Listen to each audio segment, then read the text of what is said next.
예, 피청구인께서는 최종 의견을 진술해 주시기 바랍니다.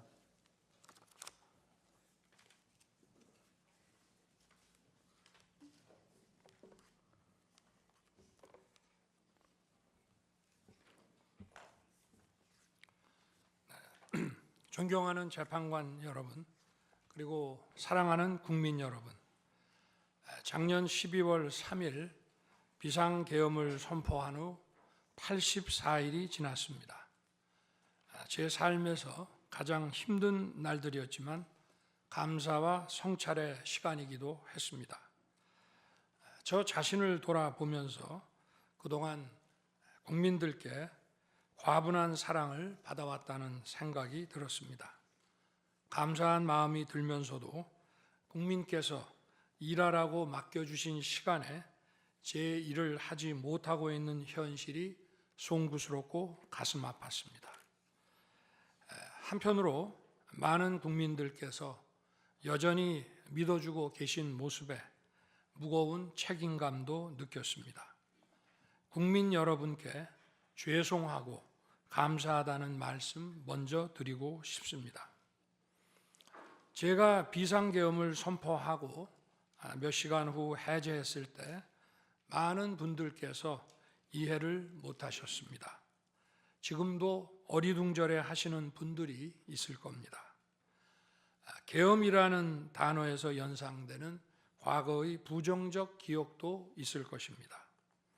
거대 야당과 내란 공작 세력들은 이런 트라우마를 악용하여 국민을 선동하고 있습니다. 그러나 12.3 비상계엄은 과거의 계엄과는 완전히 다른 것입니다. 무력으로 국민을 억압하는 계엄이 아니라 계엄의 형식을 빌린 대국민 호소입니다. 12.3 비상계엄 선포는 이 나라가 지금 망국적 위기 상황에 처해 있음을 선언하는 것이고, 주권자인 국민들께서 상황을 직시하고 이를 극복하는 데 함께 나서달라는 절박한 호소입니다.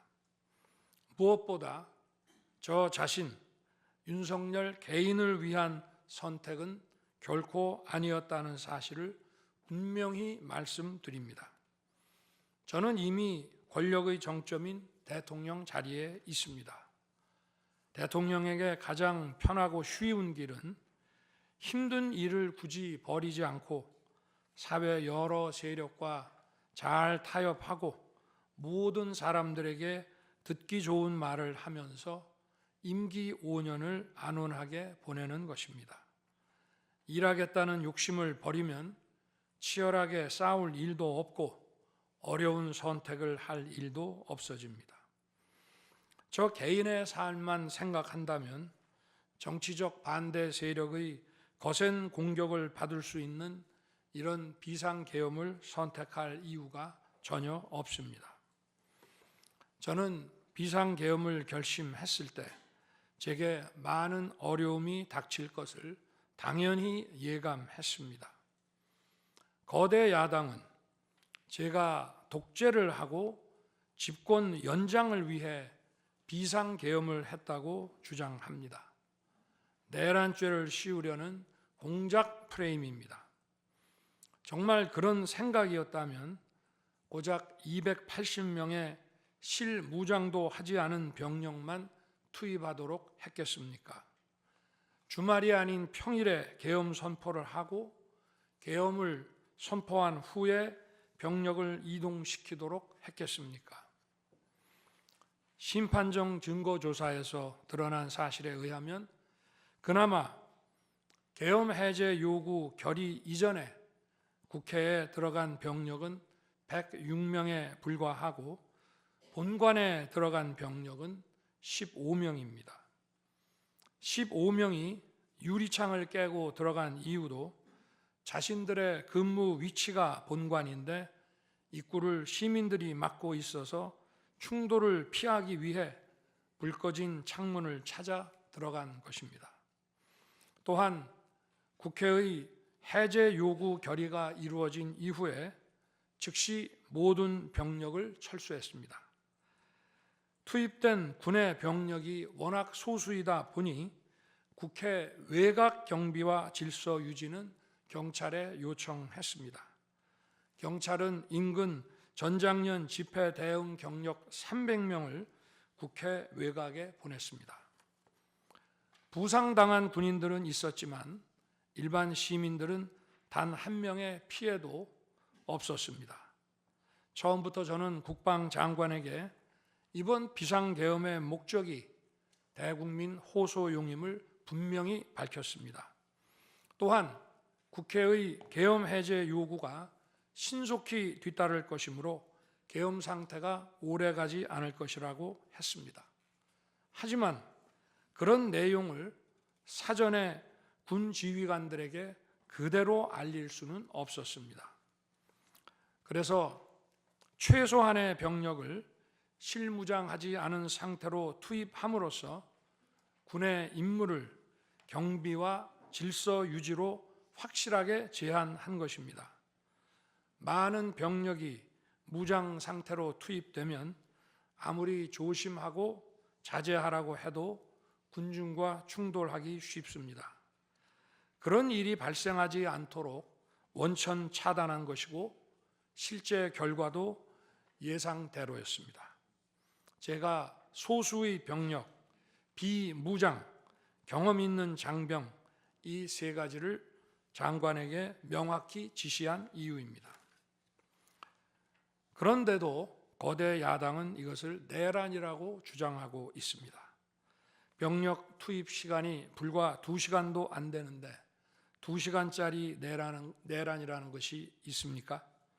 방송으로 전 세계, 전 국민에게 시작한다고 알리고 국회가 그만두라 한다고 바로 병력을 철수하고 그만두는 그런 내란을 보셨습니까? 대통령이 국회를 장악하고 내란을 일으키려 했다는 주장은 어떻게든 대통령을 끌어내리기 위한 선동 공작입니다. 대통령의 법적 권한인 계엄 선포에 따라 계엄 사무를 하고 질서 유지 업무를 담당한 공직자들이 이러한 내란몰이 공작에 의해 지금 고초를 겪고 있는 모습을 보고 있으면 가슴이 찢어지는 것 같습니다. 이분들이 대통령의 장기 독재를 위해 일을 했겠습니까?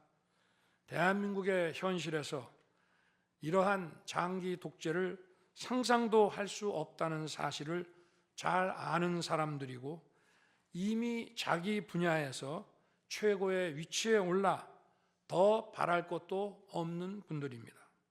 이분들은 대통령의 법적 권한 행사에 따라 맡은 바 직무를 수행한 것뿐입니다. 헌법재판관 여러분, 그리고 국민 여러분,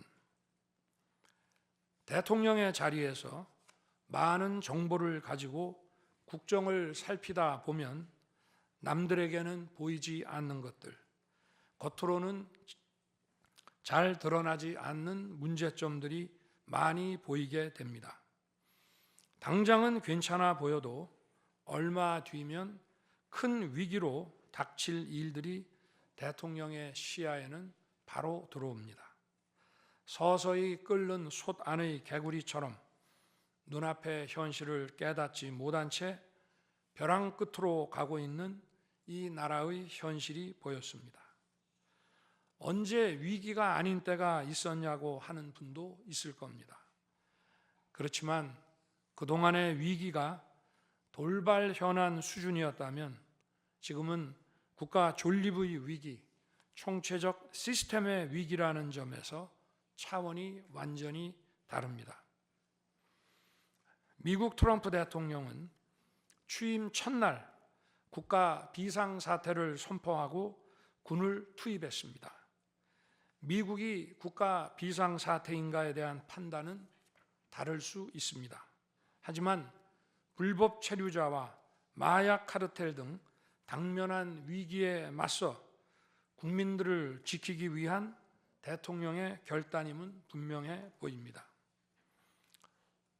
그렇다면 지금 우리나라의 현실은 어떻습니까? 국가 비상사태가 아니라고 단언할 수 있습니까? 북한을 비롯한 외부 주권 침탈 세력들과 우리 사회 내부의 반국가 세력이 연계하여 국가 안보와 계속성을 심각하게 위협하고 있습니다. 이들은 가짜 뉴스, 여론 조작, 선전선동으로 우리 사회를 갈등과 혼란으로 몰아넣고 있습니다. 당장 2023년 적발된 민주노총 간첩단 사건만 봐도 반국가 세력의 실체를 쉽게 확인할 수 있습니다. 이들은 북한 공작원과 접선하여 직접 지령을 받고 군사시설 정보 등을 북한에 넘겼습니다. 북의 지령에 따라 총파업하고 미국 대통령 방한 반대, 한미연합훈련 반대, 이태원 참사 반정부 시위 활동 등을 펼쳤습니다. 심지어 북한의 지시에 따라 총선과 대선에 개입한 정황도 드러났습니다. 지난 대선 직후에는 대통령 탄핵의 불씨를 지필하면서 구체적인 행동 지령까지 내려왔습니다.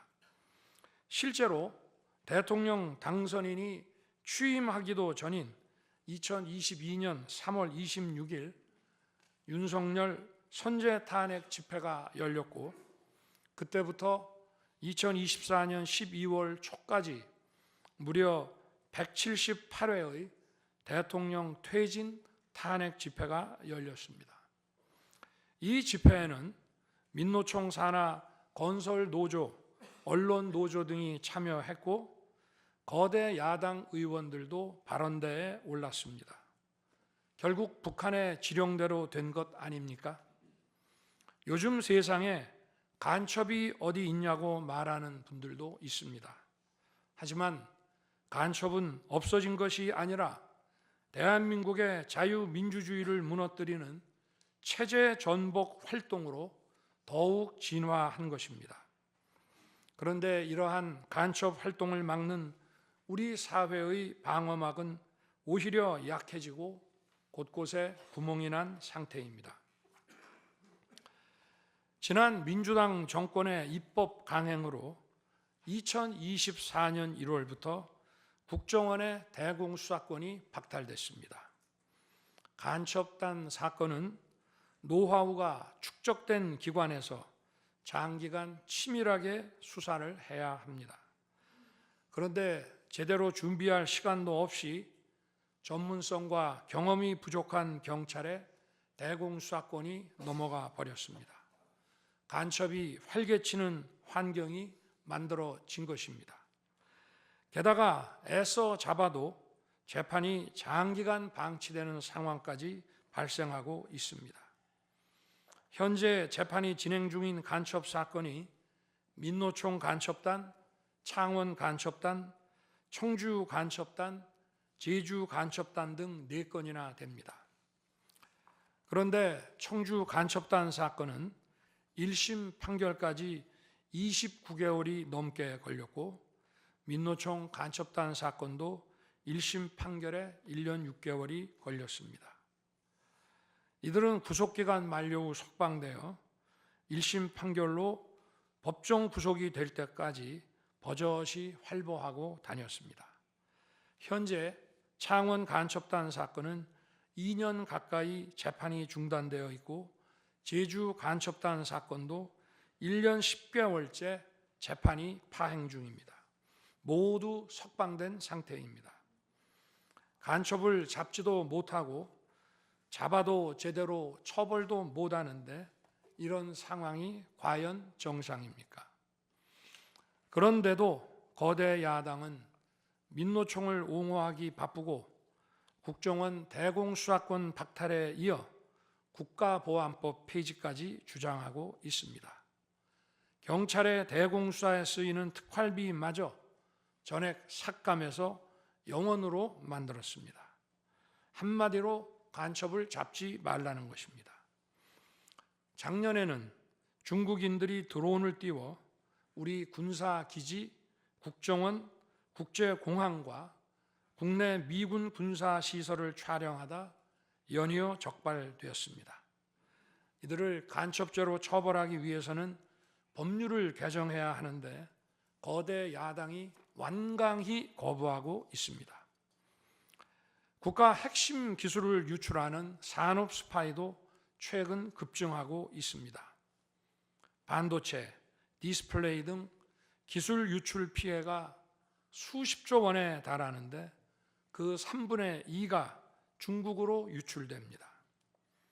중국은 사진 한 장만 잘못 찍어도 우리 국민을 마음대로 구금하는 강력한 반간첩법을 시행하고 있는데 거대 야당은 산업 스파이를 막기 위한 간첩죄 법률 개정조차 가로막고 있습니다. 또한 거대 야당은 방산 물자를 수출할 때 국회 동의를 받도록 하는 방위사업법 개정안을 당론으로 추진하고 있습니다. 방산 비밀 자료를 국회에 제출해야 하고 거대 야당이 반대하면 방산 물자도 수출할 수 없게 됩니다. 국회에 제출된 방산 비밀 자료들이 제대로 보안 유지가 되며 적대 세력에 넘어가지 않는다고 누가 보장할 수 있겠습니까? 방산 기밀 자료가 이렇게 유출되면 상대국에서 우리 방산 물자를 수입하겠습니까? 북한, 중국, 러시아가 원치 않는 자유세계에 방산 수출을 하지 말라는 말과 같습니다. 방산 수출은 단순히 돈을 버는 것만이 아닙니다. 수출 상대국과 전략적 연대를 강화하고 더 나아가 자유세계 많은 국가들과 국방 협력을 이루어서 우리의 안보를 튼튼하게 하는 것입니다. 이러한 방산 수출을 권장하기는커녕 이렇게 방해하는 것이 결국 누구에게 도움되는 것입니까?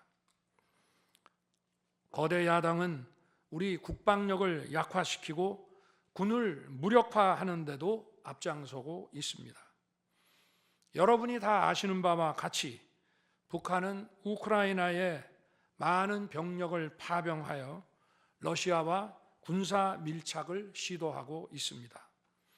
우리에게 매우 심각한 안보 위협입니다. 그런데도 이를 살피기 위해 참관단을 보내려 하자 거대 야당은 당시 신원식 국방장관 탄핵까지 겁박하며 결사적으로 이를 막았습니다. 심지어 거대 야당은 우크라이나 참관단 파견, 대북 확성기와 오물풍선 대응 검토 등 군의 정당한 안보 활동까지 외환죄라고 우기고 있습니다. 국가와 국민의 안전을 지키려는 대통령을 전쟁광이라고 비난하고 북핵 위협에 대응하는 한미일 합동훈련을 극단적 친일 행위라고 매도했습니다. 1차 대통령 탄핵 소추안에는 북중러를 적대시하는 것이 탄핵 사유라고 명기했습니다. 190석에 달하는 무소불위의 거대 야당이 우리나라와 우리 국민 편이 아니라 북중러의 편에 서 있는 것입니다. 이러한 상황이 국가 위기 상황이 아니면 뭐란 말입니까? 이뿐이 아닙니다. 거대 야당은 핵심 국방 예산을 삭감하여 우리 군을 무력화하려 하고 있습니다. 거대 야당은 전체 예산 가운데 겨우 0.65%만 깎았을 뿐이라고 주장합니다. 그러나 그 0.65%가 어디냐가 중요한 것입니다.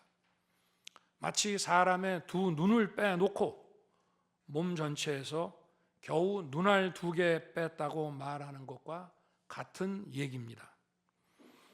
거대 야당이 삭감한 국방 예산은 우리 군의 눈알과 같은 예산입니다. 북한 핵과 미사일 기지를 선제 타격하는 키일체인의 핵심인 정찰 자산 예산을 대폭 삭감했습니다. 핵심 전력인 지휘 정찰 사업 예산을 2024년 대비 4,852억 원 감액했고, 전술 데이터링크 시스템 성능 개량 사업은 무려 78%를 삭감했습니다. 우리 국민을 향해 날아오는 미사일을 요격하는 KAMD, 즉 한국형 미사일 방어 체계 구축도 예산 삭감으로 개발이 중단될 위기입니다. 장거리 함대공 유도탄 사업을 위해 예산 119억 5,900만 원을 책정했지만 96%를 삭감하고 5억 원만 남겼습니다. 정밀 유도포탄 연구 개발 사업은 84%를 삭감했습니다. 아무리 주먹이 세도 앞이 보이지 않으면 싸울 수 없듯이 감시 정찰 자산이 없으면 아무리 좋은 무기도 무용지물입니다. 게다가 최근 북한의 드론 공격이 큰 위협으로 대두되고 있습니다. 드론 방어 예산 100억 원 가운데 무려 99억 5,400만 원을 깎아서 사업을 아예 중단시켜버렸습니다. 도대체 누구의 지시를 받아서 이렇게 핵심 예산만 딱딱 골라 삭감했는지 저도 궁금할 지경입니다. 게다가 지난 민주당 정권은 국군 방첩사령부의 수사 요원을 2분의 1가량 대폭 감축하여 군과 방산에 대한 정보 활동과 방첩 활동에 심각한 타격을 주었습니다. 또 과거 간첩 사건과 연루된 인물을 국정원의 주요 핵심 간부로 발령내서 국정원이 방첩기관인지 정보 유출기관인지 모를 조직으로 방치하기도 했습니다. 지난 정부 시절 이런 일을 주도한 인물들이 여전히 거대 야당의 핵심 세력으로서 우리의 안보를 흔들고 있습니다. 우리 정부 들어 국가정보원이 국가안보의 중추기관으로 거듭날 수 있도록 노력하였고, 국군 방첩사의 역량 보강을 위해 힘썼습니다마는 아직 문제의 뿌리를 제대로 다 드러내지 못했습니다. 부수고 깨뜨리기는 쉬워도 세우고 만들기는 어렵고 시간이 많이 걸리기 때문입니다. 이런 상황이 겉으로는 멀쩡한 것처럼 보이지만 실질적으로 전시사변에 못지않은 국가 위기 상황이라고 저는 판단하고 있습니다. 거대 야당은 야당에 대한 대통령의 인식을 탓하기 전에 공당으로서 국가에 대한 책임 있는 자세와 신뢰를 보여주는 게 우선이라고 저는 생각합니다. 저는 자유민주주의 헌법 원칙, 국가 안보, 핵심 국익 수호만 함께 한다면 어떤 정치 세력과도 기꺼이 대화하고 타협할 자세가 돼 있는 사람입니다. 나라와 국민을 위한 길에 좌파 우파가 어디 있겠습니까? 하지만 자유를 부정하는 공산주의, 공산당 일당 독재, 유물론에 입각한 전체주의가 다양한 속임수로 우리 대한민국에 스며드는 것은 막아야 합니다. 이런 세력과 타협하고 흥정해서는 안 된다고 생각합니다. 우리가 가치를 공유하지 않는 나라와도 교역도 할 수 있고 국제 협력, 상호 이익을 추구할 수도 있습니다. 하지만 우리 정치 체제에 영향을 미치고 스며드는 것은 막아야 합니다. 그것이 국방 안보만큼 중요한 정치 안보입니다. 바로 우리의 자유민주주의를 지키는 길입니다. 자유민주주의 국가의 공당이라면 이런 세력을 옹호하고 이런 세력과 손잡는 일은 절대 해서는 안 되는 것입니다. 재판관 여러분, 그리고 국민 여러분, 거대 야당은 제가 취임하기도 전부터 대통령 선제 탄핵을 주장했고 줄탄핵, 입법 폭주, 예산 폭거로 정부의 기능을 마비시켜 왔습니다. 거대 야당은 이러한 폭주까지도 국회의 정당한 권한 행사라고 강변합니다. 그러나 국회의 헌법적 권한은 국민을 위해 쓰라고 부여된 것입니다. 자신들의 정치적 목적을 위해 정부 기능을 마비시키는데 그 권한을 악용한다면 이는 헌정 질서를 붕괴시키는 국헌문란의 다름 아닙니다. 또한 거대 야당은 제가 비상계엄으로 국회의 권능을 마비시키려 했다며 내란몰이를 계속하고 있습니다.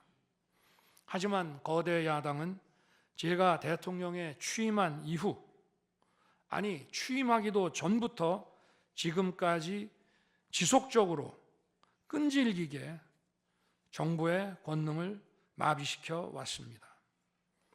마치 정부를 마비시키는 것이 유일한 목표인 것처럼 국회의 권한을 마구마구 휘둘러 왔습니다.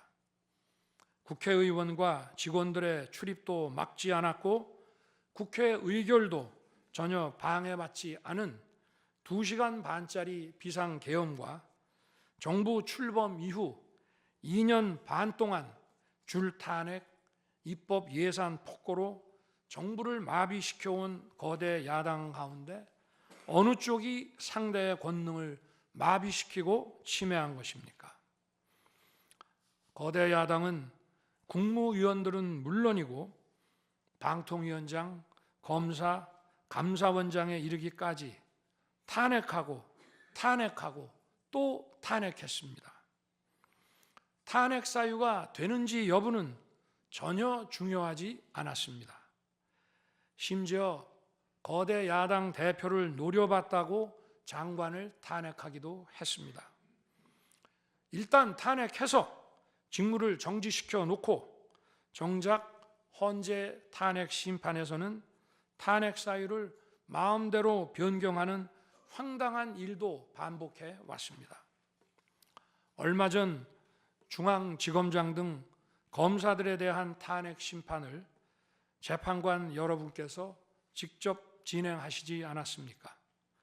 기자회견장에서 거짓말을 했다는데 실제로는 그 기자회견장에 나오지도 않았고 국정감사에서 허위 증언을 했다는데 정작 국정감사에 출석하지도 않았습니다.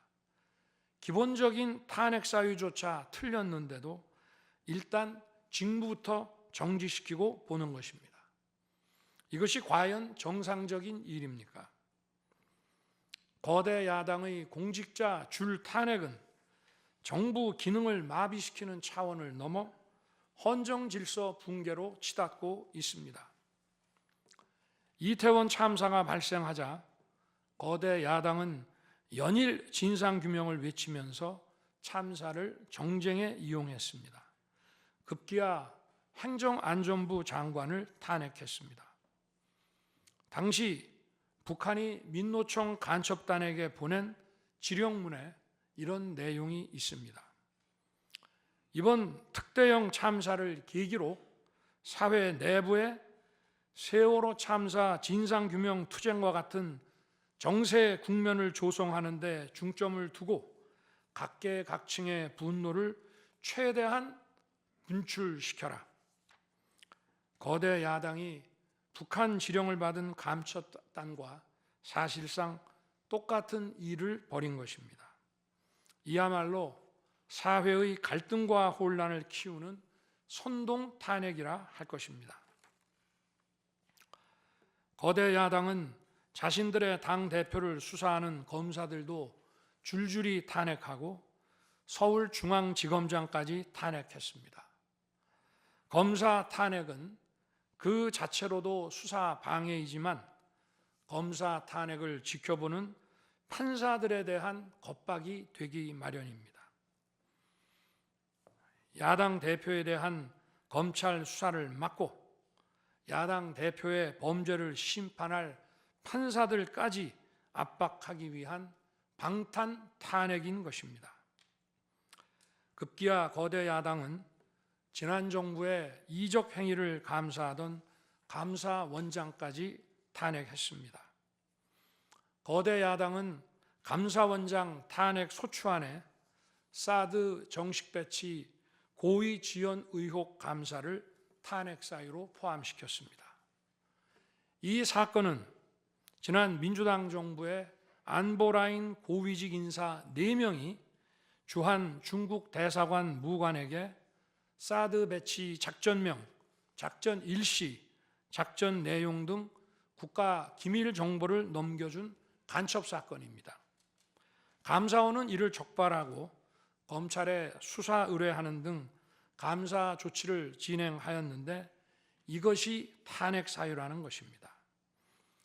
자신들의 간첩 행위를 무마하기 위한 이적 탄핵이 아닐 수 없습니다. 헌법기관인 감사원장에 대한 무차별 탄핵은 그 자체로도 심각한 헌법 파괴 행위이지만 이적 행위까지 탄핵으로 덮는 것을 보며 이야말로 자유민주주의를 무너뜨리는 망국적 위기 상황이라고 판단한 것입니다. 또 한편 정부 각 부처들은 국민의 세금으로 엄청난 규모의 예산을 사용 집행하고 있습니다. 수많은 산하 기관도 거느리고 있습니다. 그런데 이런 부처의 수장들을 탄핵 소추로 직무정지시켜 그 부처의 기능을 마비시키거나 심각하게 저해한다면 기회 비용과 재정적 측면에서도 국가와 국민에 얼마나 막대한 경제적 피해를 입히는 것이 되겠습니까? 거대 야당은 공직자를 무차별 탄핵 소추하고 소추인단 변호사 비용도 국민 세금으로 사용하고 있습니다. 그렇지만 억울하게 탄핵 소추된 공직자들은 직무가 정지된 상황에서 자기 개인 자금으로 변호사 비용까지 조달해야 합니다. 정부 공직자들은 거대 야당의 이러한 폭거에 한없이 위축될 수밖에 없습니다. 이처럼 거대 야당은 선동 탄핵, 방탄 탄핵, 이적 탄핵으로 대한민국을 무너뜨리고 있습니다.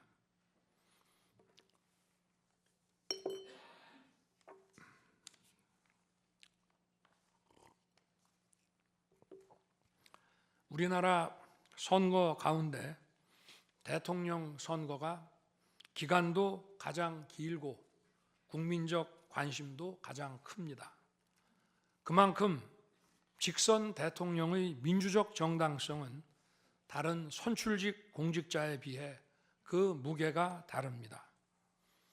과거 우리나라 민주화 운동은 한마디로 대통령 직선제 확보였다고 해도 과언이 아닙니다.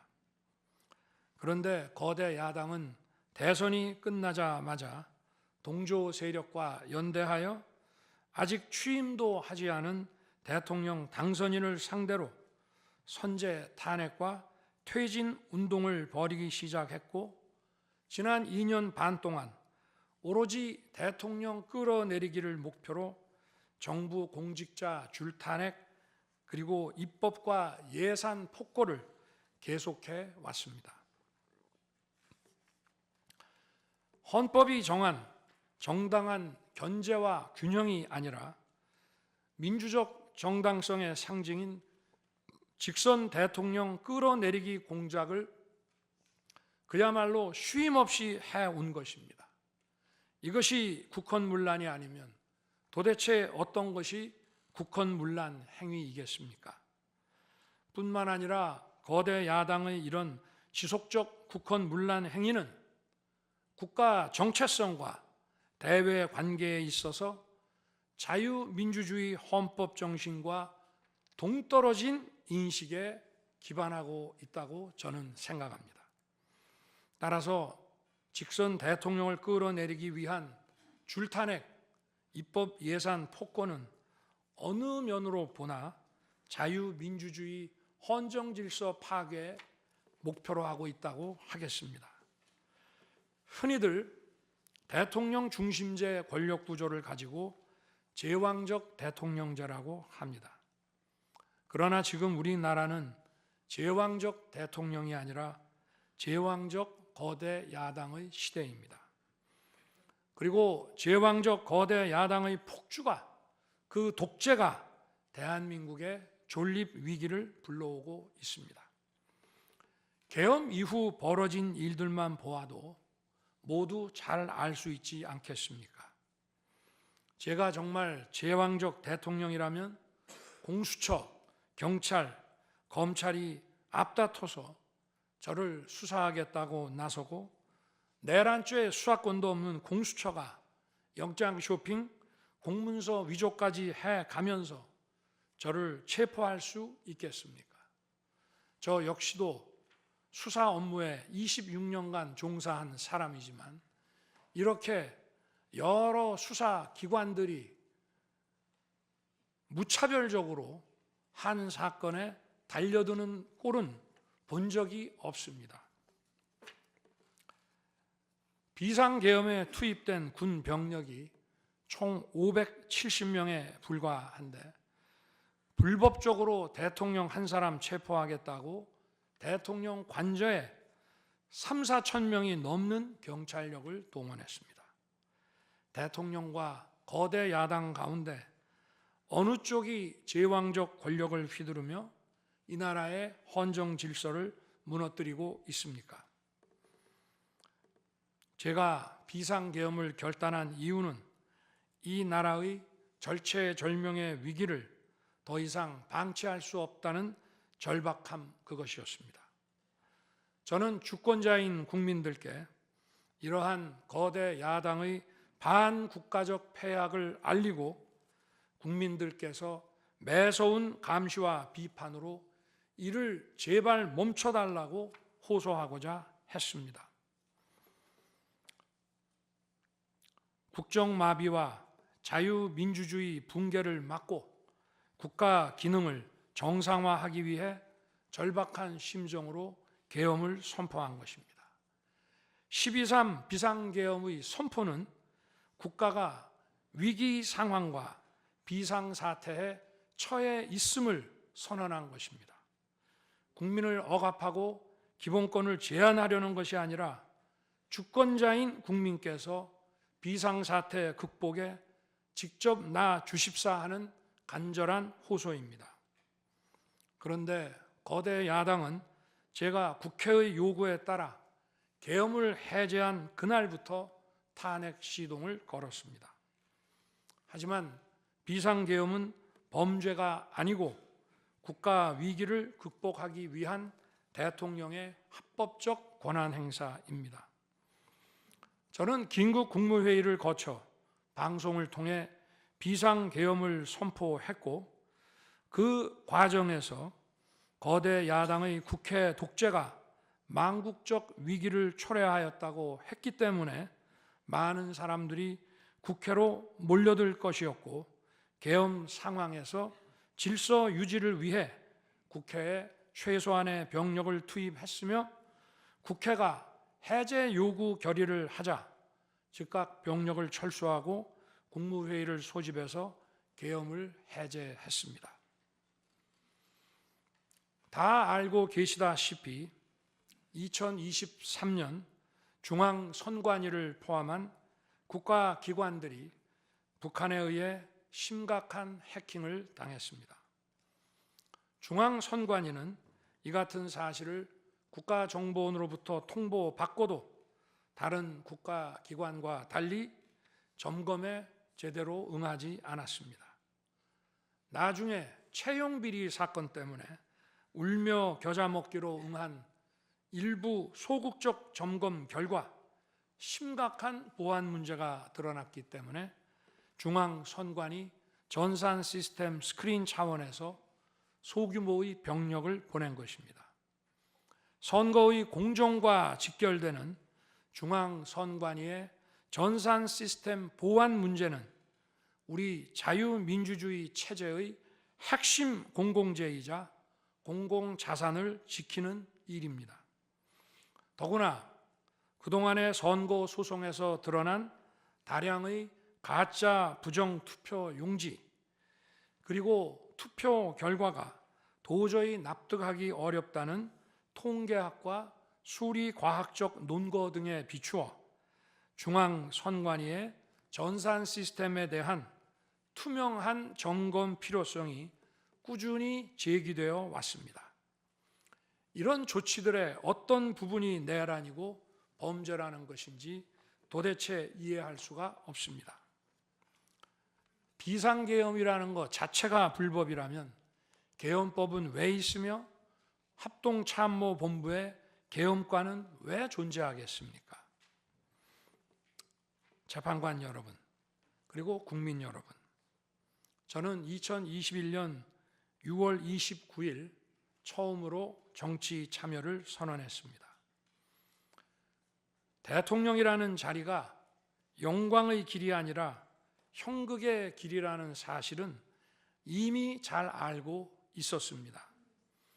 또 대통령직을 아주 가까이에서 지켜보신 어떤 분은 우리나라 대통령직은 저주의 길이라면서 만류하시기도 했습니다.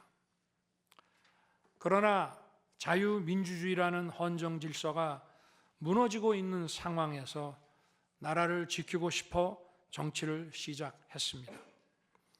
그때 정치 참여를 선언하면서 국민께 드린 약속이 있습니다. 우리의 미래를 짊어질 청년들, 국가를 위해 희생하신 분들, 산업화에 일생을 바친 분들, 나라의 민주화에 헌신하고도 묵묵히 생업에 종사하며 살아가시는 분들, 성실하게 세금을 내시는 분들, 이런 분들이 분노하지 않는 나라를 만들겠다는 약속이었습니다. 그리고 청년들이 마음껏 뛰는 역동적인 나라, 창의와 자유가 넘치는 혁신의 나라, 약자가 기죽지 않은 따뜻한 나라, 국제사회와 가치를 공유하고 책임을 다하는 나라를 만들겠다고 국민께 약속드렸습니다.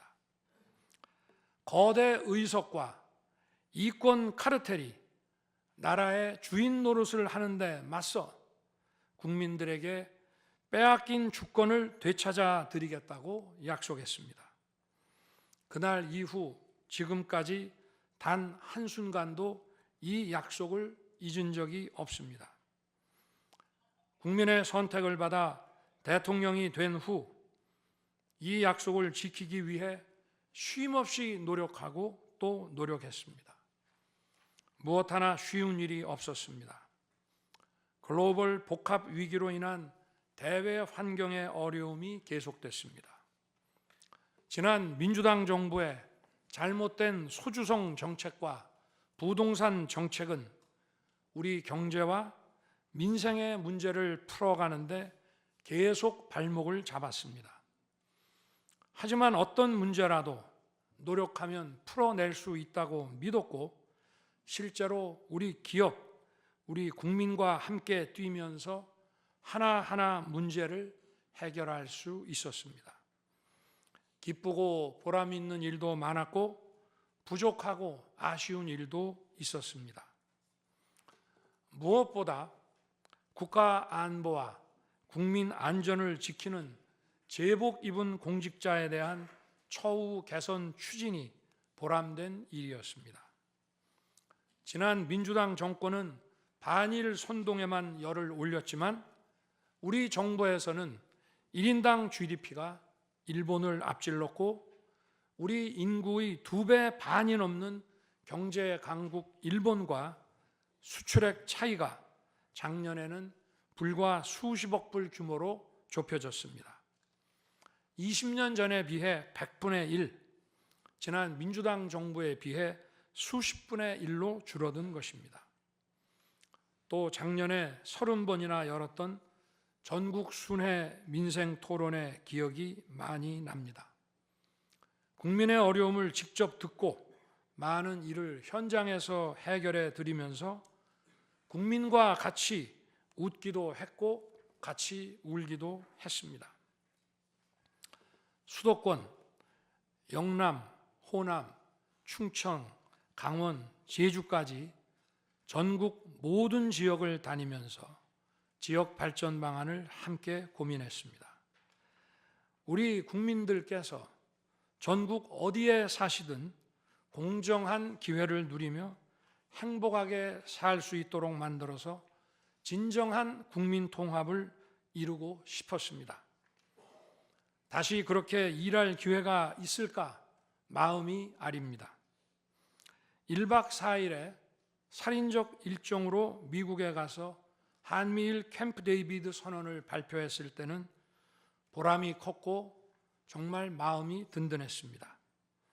방산 수출에 물꼬를 트고 팀 코리아가 체코 원전 건설 사업의 우선 협상 대상자로 선정됐을 때에는 어린아이같이 기뻤습니다. 아쉬웠던 순간도 떠오릅니다. 기업과 국민들에게 꼭 필요한 법안들은 하염없이 뒤로 밀어놓고 거부권을 행사할 수밖에 없는 위헌적 법안, 핵심 국익에 반하는 법안들이 야당 단독으로 국회에서 일사천리 통과될 때에는 답답했습니다. 국방, 치안, 민생을 위해 꼭 필요한 아킬레스건 예산들이 삭감됐을 때에는 막막했습니다. 지금 저는 잠시 멈춰서 있지만 많은 국민들, 특히 우리 청년들이 지금 대한민국이 처한 상황을 직시하고 스스로 주권을 되찾고 나라를 지키기 위해 나서고 있습니다.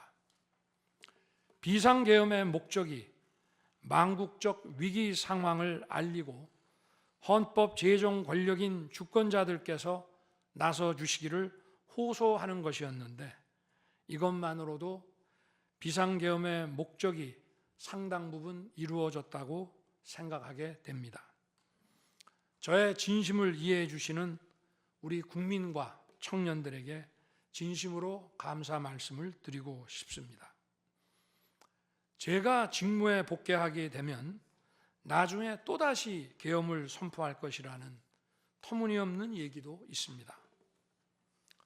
계엄의 형식을 빌린 대국민 호소로 이미 많은 국민과 청년들께서 나라의 상황을 직시하고 나라 지키기에 나서고 계신데 그런 일을 또 할 이유가 있겠습니까?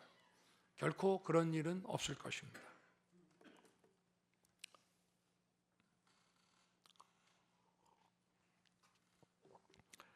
헌법재판관 여러분, 그동안 심판정에서 다루어진 쟁점들 가운데 두 가지에 대해서만 간략히 말씀드리겠습니다.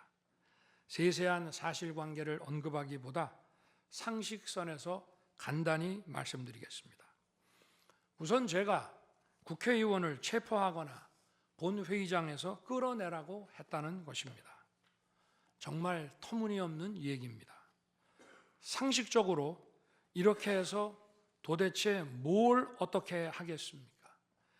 의원들을 체포하고 끌어내서 계엄 해제를 늦추거나 막는다 한들 방송으로 온 국민과 전 세계가 지켜보고 있는데 그 다음에 뭘 어떻게 하겠습니까? 계엄 당일 국회의장의 발언대로 국회는 어디서든 본회의를 열어 계엄 해제를 의결할 수 있습니다. 영화나 소설에 나오기도 하지만 현실적으로 이런 일을 하려면 군으로 국가를 완전히 장악하는 계획과 정치 프로그램을 미리 가지고 있어야 합니다. 그런데 실제 상황이 어땠습니까? 계엄 사무를 담당할 주요 지휘관들이 계엄 직전에 어디에 있었는지 이 심판정에서 다 드러났습니다. 장관 재가를 받아 지방 휴가를 가거나 부부 동반 만찬, 간부 만찬 회식을 하다가 대통령의 계엄 선포 직후에야 국방장관으로부터 업무 지시를 받았습니다. 준비된 치밀한 작전 계획이나 지침이 없었기 때문에 혼선과 허술함도 있었습니다. 국방장관이나 지휘관들이나 경험이 풍부한 군사 전문가들인데 이들이 왜 이랬겠습니까? 12.3 계엄 선포는 계엄의 형식을 빌린 대국민 호소이고 과거 계엄과는 다른 것이었기 때문입니다. 이미 민주주의를 수십 년 경험하고 몸에 밴 우리 50만 군이 임기 5년 단임 대통령의 사병 노릇을 할 리가 있습니까? 제가 비상계엄을 선포한 이유는 오로지 주권자인 국민들에게 국회의 망국적 독재로 나라가 위기에 빠졌으니 이를 직시하고 감시와 비판의 견제를 직접 해달라는 것이었습니다. 공화국의 대의제 위기에 헌법 제정 권력인 주권자가 직접 나서야 한다는 호소였습니다. 의원을 체포하거나 끌어내라고 했다는 주장은 국회에 280명의 질서유지 병력만 계비간 상태에서 앞뒤가 맞지 않는 얘기입니다. 국회가 비어있는 주말도 아니고 회기 중인 평일에 이런 병력으로 터무니없는 얘기입니다. 의원만 300명이고 직원들과 보좌진을 합치면 몇천 명이 넘습니다. TV 생중계를 보더라도 계엄 선포 후 얼마 지나지 않아 이미 국회 마당과 본관에는 수천 명의 국회 관계자와 민간인들이 들어왔습니다. 실제로 계엄 선포 후 1시간 30분이 지나서야 질서유지 군 병력이 도착했고 경내에 진입한 병력이 106명, 그 중에서 본관에 들어간 병력이 겨우 15명인데 이런 극소수 병력을 가지고 국회의원을 체포하고 끌어낸다는 것이 말이 되겠습니까? 게다가 의결 정족수가 차지 않았으니 본회의장에 들어가서 의원들을 끌어내라고 했다는데 의결 정족수가 차지 않았으면 더 못 들어가게 막아야지 끌어낸다는 것도 상식에 맞지 않는 얘기입니다. 본관에 진입한 군인들은 본회의장이 어디에 있는지도 몰랐다고 합니다. 무엇 하나 말이 되지 않습니다. 단 한 사람도 끌려 나오거나 체포된 일이 없었으며 군인이 민간인들에게 폭행당한 일은 있어도 민간인을 폭행하거나 위해를 가한 일은 한 건도 없었습니다. 실제로 일어나지도 않았고 일어날 수도 없는 불가능한 일에 대해 이런 주장을 하는 것은 지난번에도 말씀드렸지만 그야말로 호수 위에 비친 달빛을 건져내려는 것과 같은 허황된 것입니다. 거대 야당은 대통령의 헌법상 권한에 기해 선포된 계엄을 불법 내란으로 둔갑시켜 탄핵 소추를 성공시켰습니다. 그리고는 헌재 심판에서는 탄핵 사유에서 내란을 삭제했습니다. 그야말로 초유의 사기 탄핵이 아닐 수 없습니다. 내란이냐 아니냐는 긴 시간의 복잡한 심리를 통해 가려지는 게 아닙니다. 내란이냐 아니냐는 판례에서 보듯이 실제 일어난 일과 진행된 과정에서 드러난 결과로 누구나 쉽게 바로 알 수 있어야 내란이 되는 것입니다. 거대 야당과 소추단이 헌재 심판 대상에서 내란을 삭제한 이유는 심판의 심리 시간을 단축시키려는 것이 아니라 내란의 실체가 없기 때문입니다. 더구나 12.3 계엄은 발령부터 해제까지 역사상 가장 빨리 종결된 계엄입니다. 그러다 보니 계엄사령부 조직도 구성되지 못했고 예하 수사본부 조직도 전혀 만들어지지 못한 채 그냥 계엄이 종료됐습니다. 비상계엄 국무회의에 대해 간단히 말씀드리겠습니다. 계엄 당일 국무회의는 국무회의로 보기 어렵다는 주장이 있습니다. 그런데 국무회의를 할 것이 아니었다면 도대체 12월 3일 밤에 국무위원들이 대통령실에 온 이유를 오히려 제가 묻고 싶습니다. 국무회의가 아니라 간담회 정도였다는 주장도 있습니다만 그날이 간담회를 할 상황은 아닙니다. 간담회는 의사 정족수도 없는데 국무회의 의사 정족수가 찰 때까지 왜 기다렸겠습니까? 당일 저녁 8시 반부터 국무위원들이 차례로 오기 시작했고 저는 비상계엄에 대해 설명하고 국방장관은 계엄의 개요가 기재된 비상계엄 선포문을 나눠줬습니다. 국무위원들은 경제적, 외교적으로 어려움이 있다고 우려했고 저는 대통령으로서 각 부처를 관장하는 국무위원들의 생각과 다른 생각을 가지고 있으며 국가가 비상 상황이고 비상한 조치가 필요함을 설명했습니다. 그리고 각 부처 장관의 우려사항, 예를 들어 경제부총리의 금융시장 혼란 우려와 외교장관의 우방국 관계 우려는 제가 걱정하지 말라고 했습니다. 국무위원들이 과거의 계엄을 연상하고 있는 상황에서 저는 그냥 걱정하지 말라고 할 수밖에 없었습니다. 의사 정족수 충족 이후 국무회의 시간은 5분이었지만 그 이전에 충분히 논의를 한 것입니다. 다음 날 새벽 해제 국무회의는 소요 시간이 단 1분이었습니다. 실제 정례 주례 국무회의 경우에도 모두와 마무리 발언 등을 하고 많은 안건을 다루기 때문에 1시간가량 걸리지만 개별 안건의 심의 시간은 극히 짧습니다. 또한 비상계엄을 위한 국무회의를 정례 주례 국무회의처럼 하기는 어렵습니다. 보안 유지가 중요하고 그렇게 해야 혼란도 줄이고 질서 유지 병력도 최소화할 수 있기 때문입니다.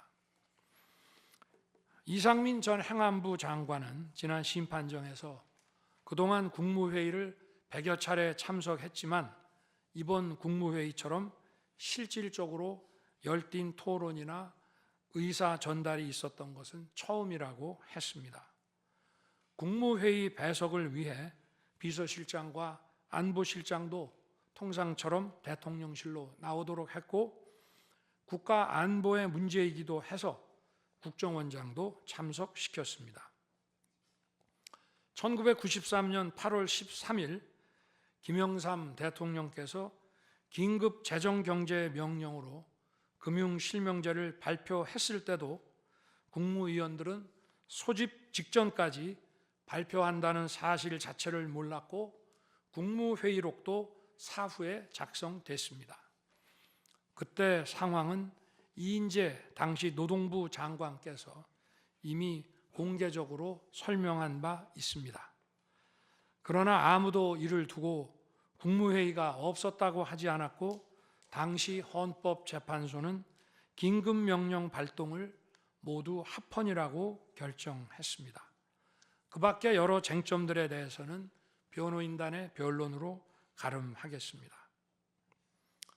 재판관 여러분, 그리고 국민 여러분, 저는 언젠가 해야 하고 누군가 해야 하는 일이라면 지금 제가 하겠다는 마음으로 대통령직을 수행해 왔습니다.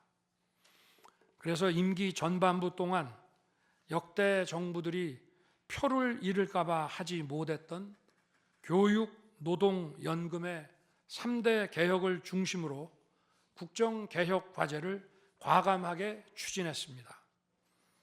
30년 동안 지지부진했던 유보 통합의 첫걸음을 떼었고 늘봄 학교와 융복합 고등교육 그리고 지역 산업과의 연계 강화를 위한 과감한 권한 이전 등 교육개혁의 기틀을 마련했습니다. 노사 법치의 틀을 새롭게 세우고 4차 산업혁명 시대에 적응하기 위한 노동 유연화와 노동 보호의 개혁 물꼬도 텄습니다. 국가적 난제였던 연금 개혁도 역대 정부 최초로 방대한 수리 분석과 신층 여론조사를 진행하였고 수용성이 높은 방안을 만들어 국회에 제출했습니다. 대통령 임기 초반에는 국민과 유권자에게 선거 때 약속한 공약과 국정과제의 실천, 또 민생에 영향이 큰 사회개혁의 추진이 우선이기 때문에 이러한 스케줄에 맞춰 일해 온 것입니다. 어느 정권이나 임기 초기에는 선거 공약과 국정과제 이행이 우선이므로 정치개혁에는 신경 쓸 여력이 없습니다. 그러다가 전직 대통령들의 5년 임기가 금방 다 지나갔고 변화된 시대에 맞지 않는 87 체제가 여전히 유지되고 있습니다. 정치가 국민을 불편하게 만들고 나라의 발전을 가로막고 있습니다. 또 국가의 미래를 결정하는 일에 미래의 주역인 청년들이 참여할 수 있도록 정치와 행정의 문턱이 더 낮춰져야 합니다. 제가 직무에 복귀하게 된다면 먼저 87 체제를 우리 몸에 맞추고 미래 세대에게 제대로 된 나라를 물려주기 위한 개헌과 정치개혁의 추진에 후반부를 집중하려고 합니다. 저는 이미 대통령직을 시작할 때부터 임기 중반 이후에는 개헌과 선거제 등 정치 개혁을 추진하겠다는 계획을 가지고 있었습니다. 현직 대통령의 희생과 결단 없이는 개헌과 정치 개혁을 할 수 없습니다. 그래서 내가 이것을 해내자고 생각했던 것입니다. 저는 여러 전직 대통령들이 후보 시절 공약하고도 이행하지 못한 청와대 국민 반환도 당선 직후 즉시 추진하고 이행한 바 있습니다. 자녀 임기에 연연해하지 않고 개헌과 정치 개혁을 마지막 사명으로 생각하여 87 체제 개선에 최선을 다하고 싶습니다. 개헌과 정치 개혁 과정에서 국민 통합을 이루는 데도 노력을 다할 것입니다. 결국 국민 통합은 헌법과 헌법 가치를 통해 이루어지는 만큼 개헌과 정치 개혁이 올바르게 추진된다면 그 과정에서 갈라지고 분열된 국민들이 통합될 것이라고 믿습니다. 그렇게 되면 현행 헌법상 자녀 임기에 연연해야 할 이유가 없고 오히려 제게는 크나큰 영광이라고 생각합니다. 그리고 국정 업무에 대해서는 급변하는 국제 정세와 글로벌 복합 위기 상황을 감안하여 대통령은 대외 관계에 치중하고 국내 문제는 총리에게 대폭 위임할 생각입니다. 우리 경제는 다른 어느 나라보다 대외 의존도가 높습니다. 특히 미 트럼프 행정부 출범 이후 국제 질서의 급변과 글로벌 경제 안보의 불확실성에 크게 영향을 받을 수밖에 없습니다. 지금 우리가 국가 노선을 어떻게 선택하느냐에 따라 이 위기가 기회가 될 수도 있고 돌이킬 수 없는 재앙을 맞을 수도 있습니다. 글로벌 중추 외교 기조로 역대 가장 강력한 한미 동맹을 구축하고 한미일 협력을 이끌어낸 경험으로 대외 관계에서 국익을 지키는 일에 매진하고 싶습니다. 임기 전반기에도 지방시다위원회와 국민통합위원회를 통해 지역별, 세대별, 계층별 통합을 위해 노력해 왔지만 앞으로도 국민을 하나로 묶고 국가 전체 시너지를 올리는 국민 통합에 더욱 노력할 것입니다. 존경하는 헌법재판관 여러분, 먼저 촉박한 일정의 탄핵 심판이었지만 충실한 심리에 애써주신 재판관님들께 깊이 감사드립니다. 이번 심리는 내란 탄핵으로 소추한 후 심판 대상에서 내란을 삭제한 소추단 측이 제시한 쟁점 위주로 이루어지게 됐습니다. 그러다 보니 제가 12.3 비상계엄을 선포한 이유와 그 불가피성에 대해서는 충분히 설명드릴 기회가 부족했다고 생각합니다. 서면으로 성실하게 관련 자료를 제출하였으니 대통령으로서 고뇌의 결단을 한 이유를 깊이 생각해 주시기 바랍니다. 또 많은 국가 기밀 정보를 다루는 대통령으로서 재판관님들께 모두 설명드릴 수 없는 부분에까지 재판관님들의 지혜와 해안이 미칠 것이라 믿습니다.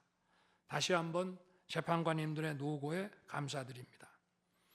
그리고 사랑하는 대한민국 국민 여러분, 국가와 국민을 위한 계엄이었지만 그 과정에서 소중한 국민 여러분께 혼란과 불편을 끼쳐드린 점 진심으로 죄송스럽게 생각합니다. 저의 구속 과정에서 벌어진 일들로 어려운 상황에 처한 청년들도 있습니다. 옳고 그름에 앞서서 너무나 마음이 아프고 미안합니다. 정말 미안한 생각을 가지고 있습니다. 저는 대통령에 출마할 때 나라를 위해 목숨을 바치겠다고 결심했습니다. 지난 12.3 계엄과 탄핵소추 이후 엄동설안에 저를 지키겠다고 거리로 나선 국민들을 보았습니다. 저를 비판하고 질책하는 국민들의 목소리도 들었습니다. 서로 다른 주장을 하고 있지만 모두 대한민국을 사랑하는 마음이라고 생각합니다. 부족한 저를 지금까지 믿어주시고 응원을 보내주고 계신 국민 여러분께 진심으로 감사드립니다.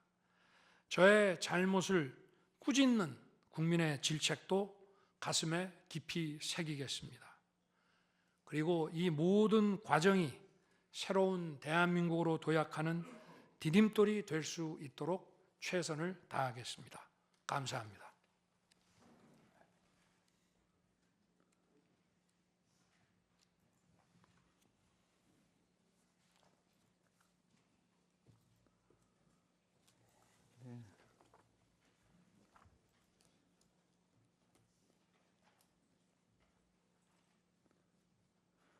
이것으로 변론을 종결하겠습니다.